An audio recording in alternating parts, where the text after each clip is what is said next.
زن زندگی از سر زلف ببارد، بی زن دل سودا خبر از شوق ندارد.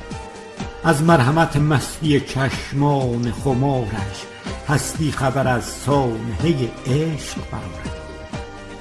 غوغای لب لعل چو دارد سر حاشا، بر مسئله دیده دو عالم بگمارد. انشای خیال آورد از شهد لبانش، در حادثه بوسه چو تدبیر گذارد.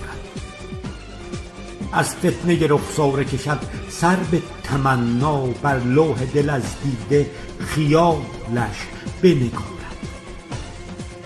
با دامن رویا چو زند داغ ز اطوار، سرها به دل قصه سودا بفشارد. معراج برد خاطر هر سوخته جان را، تا عشق رخش در دل وامانده بکارد. بی زن دل طالب نشود رام حضوری، زن زندگی از سر زلف ببارد.